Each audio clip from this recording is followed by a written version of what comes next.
Jaalalaa fi Koronaa. Barreessaan Abdii Fiixee. Kutaa 4ffaa fi isa xumuraa.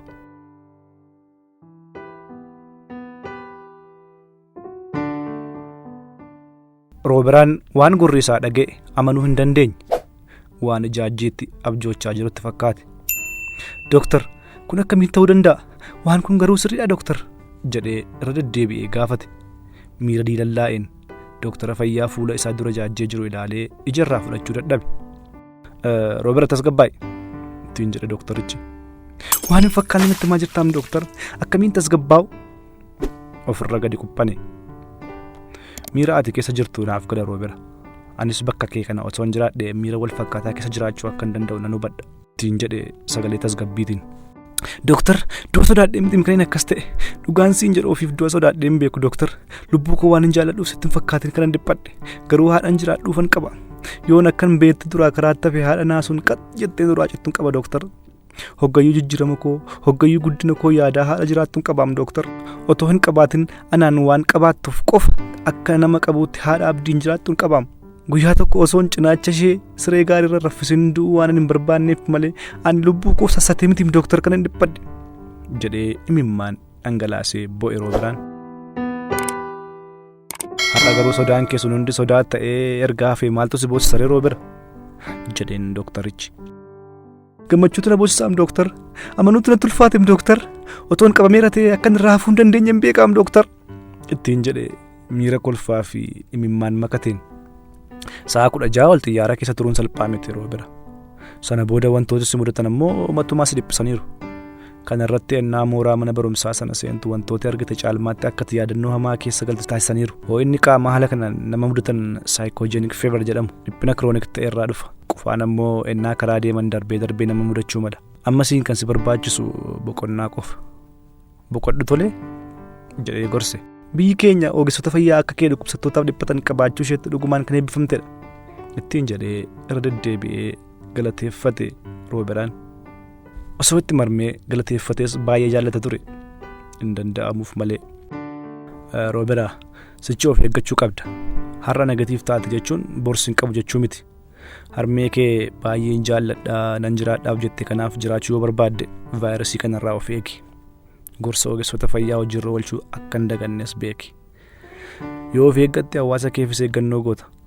Haadha keefis akkasuma" ittiin jedhee maaskii fuulaa amma ta'e dhaqee fidee laateef. "Kana boodas ati waan ilaalamteef gara mooraa mana barumsaa sanaatti deebi'uun sirra hin jiraatu.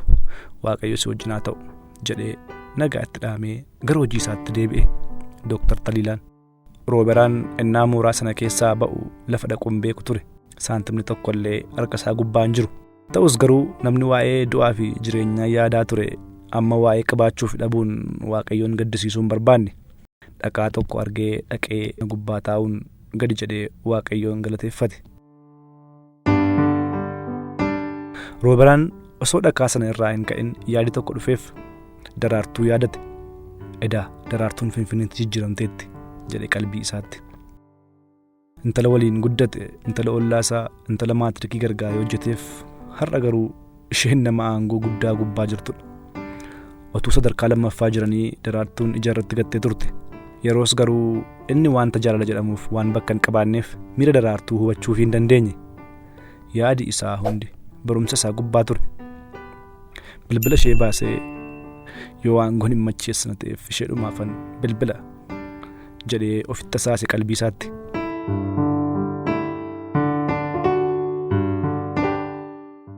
Elellaan ennaa hirribaa dammaqxu siree mana yaalaa gubbaatti ture kan of argite.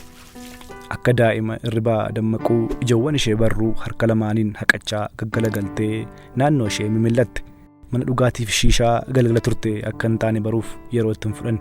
Hoteela qabattes akka hin taane barteetti ni rifatte. Balaa konkolaataatu nu mudate moo jettee of qaqqabdee of ilaalte.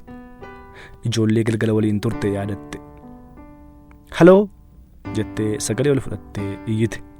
Battalattis poolisiin federaalaa qawwee rarraafatee balbala gubbaa ture. Balbala saaqee ishee ilaale.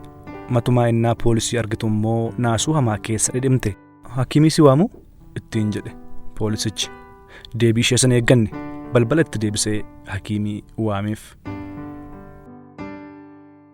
wantoota galgala edaa raawwatan yaadachuu yaalte humnaa ol dhugdee akka rakkisaa turte yaadatte.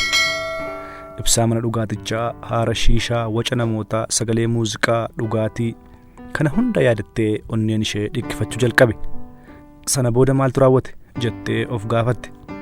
Kutaa koo seentanii ana bira bultan malee jettee innaa ijoollee ishee waliin turan rakkiftu, innaa poolisii waliin wal loltu, innaa hojjettoota hoteelaa arrabsitu hunda yaadachuu jalqabde. Sana booda garuu maal akka raawwate yaadachuu hin dandeenye. Yaa Waaqayyoo koo jettee mataa ishee qabatte.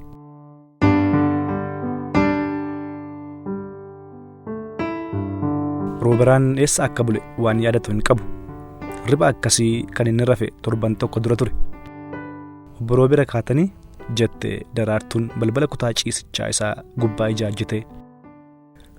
Eessa akka bule beeku ittiin jedhee hamuummachaa. Cireen qophaa'eeraa ka'ee dhiqadhu jettee deebitee deemte. Innis innaa ka'ee gara kutaa dhiqannaatti darbuuf jedhu iji isaa TV amma gaabii bal'atuu fi gorduba sana keessaa kophaa wacu gubbaa iji isaa bu'e. Oduu EBS afaan Amaaraa ture. Biyya alaatii deebi'anii guyyaa 14 akka addaan ba'anii hoteela Moozaarti turan kanneen taasifaman keessaa hojjetaan hoteelichaa maallaqa fudhachuun keessummooti akka ba'anii deebi'an taasiseera jedhame tokko to'annaa jala ooluu poolisiin federaalaa beeksise. Hojjetaa kanaaf maallaqa laachuun kanneen ba'anii mana dhugaatii fi bashannana adda addaatti fayyadamaa turan keessaa shamarreen tokko qorannoo taasifameen vaayirasiin koronaa kan irratti argame yoo ta'u, namoota ishee waliin turan adda baasuuf yaaliin taasifamaa jiraachuus dhaabbati fayyaa beeksisee jira. Mootummaan namoota ofittummaan fayyaa uummataa gaaga'amarra buusan irratti tarkaanfii jabaa akka fudhatus beeksisee jira jedhee yoo gaazexeessichi oduu himu erga dhageen booda Rooberaan keessa isaatti shamarreen kun eenyu taate laata jechaa darbee gara kutaa dhiqannaatti deeme.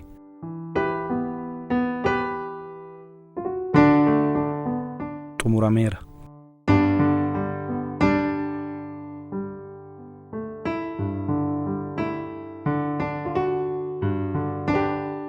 Egaan kabajamtoota hordoftoota keenyaa asoosama gabaabaa jaalalaaf koronaa jedhuu fi abdii fixeetiin barreeffamte kan kutaa 4 isinii dhiyeessine kanneen haga ammaatti hordoftan kana turani. Asoosama biraan haga walitti deemnutti nagaan turaa isiniin jenna. Hagasitti garuu chaanalii kana subscribe gochuudhaan akkasumas hiriyootaaf firoottan keessaniif qooduudhaan jaalalaaf kabajaan akka nu cinaa dhaabbattan isin gaafanna. Galatooma.